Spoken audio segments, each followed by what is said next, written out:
May butag mga igsoon. Nagpasalamat kamo sa Dios. Nabot ang kabuntagon.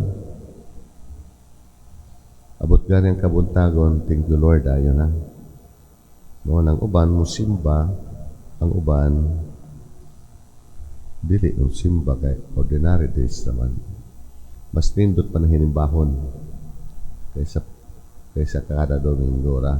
Pero ang required sa ato simbahan kada Domingo jud. Sabbath day, rest day para sa atong Ginoo. Amen. Ang ubang kay kawaton pa man gihapon kanang para sa Ginoo, ila pa jud kawaton para sa kaugalingon. Nadi na maayo para man na kay Lord. Pero kung mahimon ato everyday, mas nindot. Kay adlaw-adlaw nato dawat ang lawas sa dugo ni Jesus na maglig-on kanato. Sa ato ebanghelyo mga igsoon, duha ka milagro ang nahitabo nga gihimo sa atong Ginoo. Adto anak ni Jairo napatay iya gibuhi.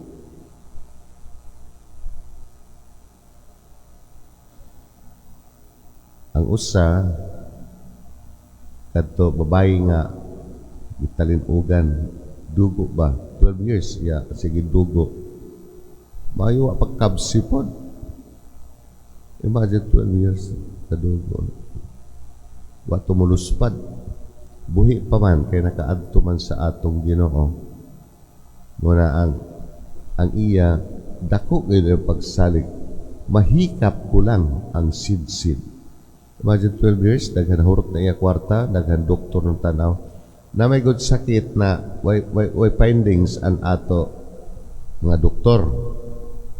Kung walay findings, walay makita na sakit, pero nagkasakit siya, wala na sa panuway na trabaho na ni Satanas. Evil spirit na ang kinahanglan na ang deliverance.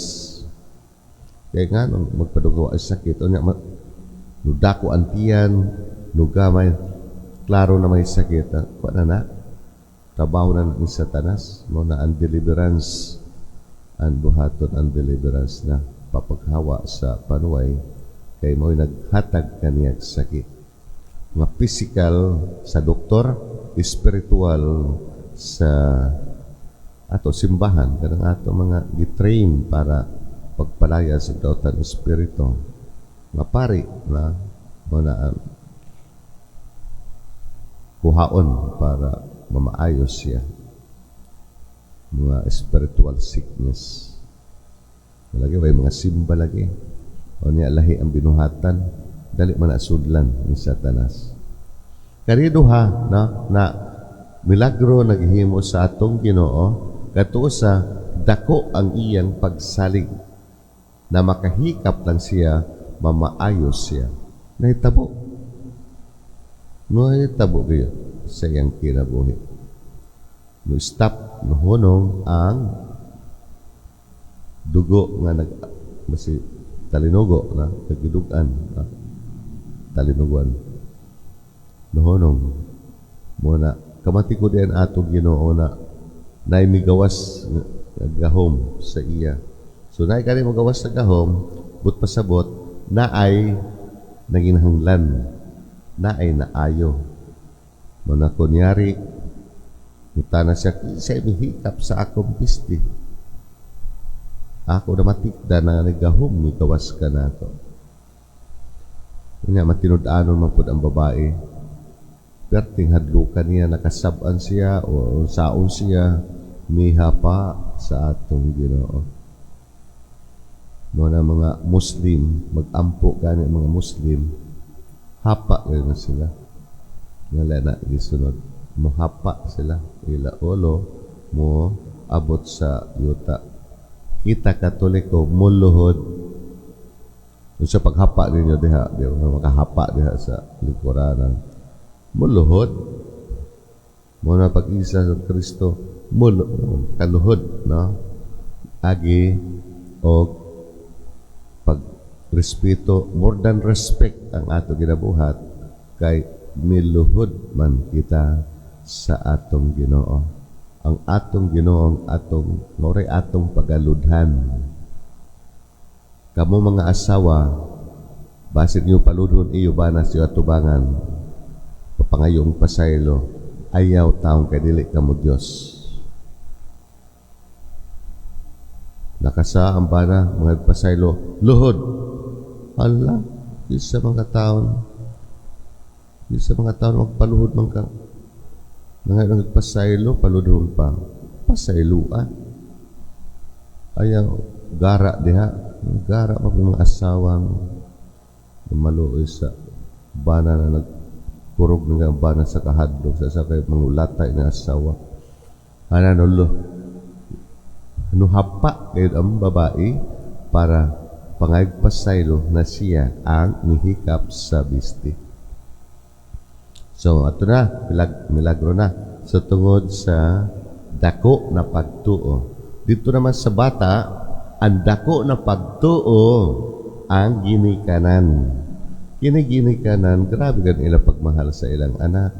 Kay buhato nila ang tanan. Si Jairo, official na mauwa pa na official mato dito sa, pero iya kaghimo, atong gihapon sa atong Ginoo, para lang sa iyang anak. Ang dako na pagtuo dili ang anak, patay naman to anak. Ang ginikanan, kay masakit yung sa ginikanan ang mamatayan. Kasabay mas masakit, anak bana. Kasabay mas bugat, mamatay, bana, anak. Anak. Kay ang anak, pagsugod pa diha na sa imutian. Di ka na. Iba na nakita ka mo dagko na mo. Una ibayro mo imo ba na sa anak? Anak jud. Muna sa dako pagsalig og pagtuo sa ginikanan ngadto na luoy ang atong Ginoo og iya giayo ang bata na tulog lamang. See? So, kampante ang atong Ginoo kay Diyos man siya. Kaya paano siya naman maayo niya ang bata?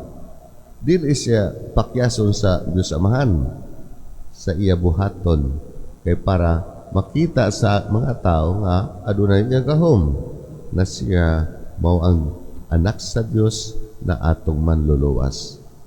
Muna pag-ingon yan, paghikap ni Kristo sa bata and witnesses, mga saksi, ang iyang mga alagad na tulo, si Pedro, si Santiago, ug Juan, plus ginikanan, mao na to na taligta kumi sa ato pa anak bangon ang bata. Kung siya batiun sa ginikanan anak, pagbangon sa bata, nabuhi ang iyang anak. Mahadlok, malipay. Lipay. Ikumbanan ninyo, namatay. Buhion. Hadlok mo, lipay. Na ay nagpilgrimage sa Hulilan. Namatay dito ang ugangan sa kadto. Kauban sa pilgrimage. Namatay iya ugangan. Unya, ingon na, kung ilubong mo diri sa Holy Land, sa Jerusalem, barato ra. Kung iuli mo sa Pilipinas, triple ang gastos. Pili, ingon ang umagad, ako lang iuli si mama sa Pilipinas. Iuli, magastos, ilubong lang diri. Yung dadag tambag ba na ilubong lang diri. Ingon po siya. Ato na lamang sa Pilipinas kay nakabati man ko na sa unang panahon na igilubong diri pagkatapos sa tulo ka adlaw nabuhi man.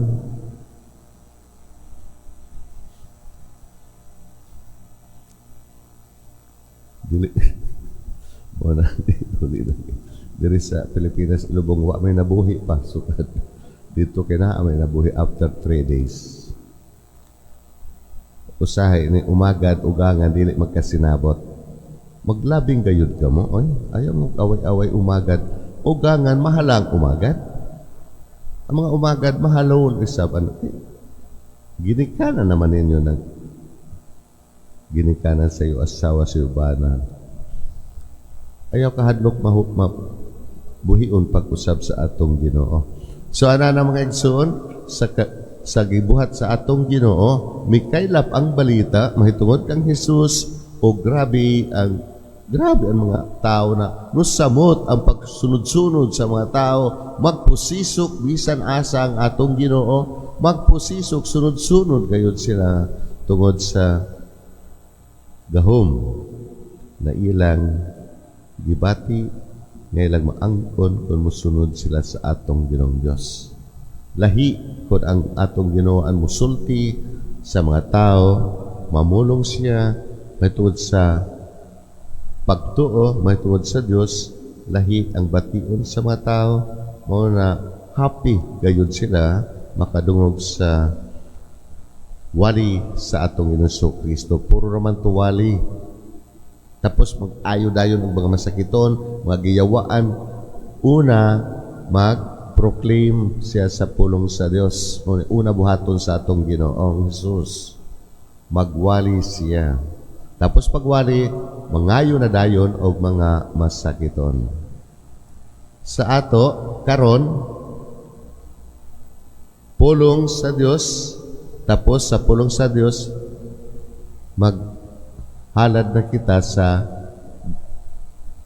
gisulti sa atong Ginoo sa wa pa siya mamatay, buhata kini aron paghandom kanako. Mo na Eucharistia. Di kita mangayo, no? Atong handom ang pagpasakit sa atong Ginoo na mausad kini ang magligon, maghatag kanato og maayong kinabuhi. Diha sa lawas ug dugo mo na naanay Eucharistia pagkamatay sa atong Ginoo. Pero sa time niya wala Eucharistia, kadto Last Supper mao to ang una gibuhat sa atong Ginoo, ang katapusan panihapon. Kuhagpan mao kini ang kuhag bino mao kini ang akong dugo, mao kini ang akong lawas, buhat ta kini aron paghandom kanako. Mo na lahi na karon ang dagan sa ato pag-ampo worship kadto sa atong Ginoong Dios. Ang misa ang pinakataas na pag-ampo worship sa atong langit ng Amahan. Manindog kita palihog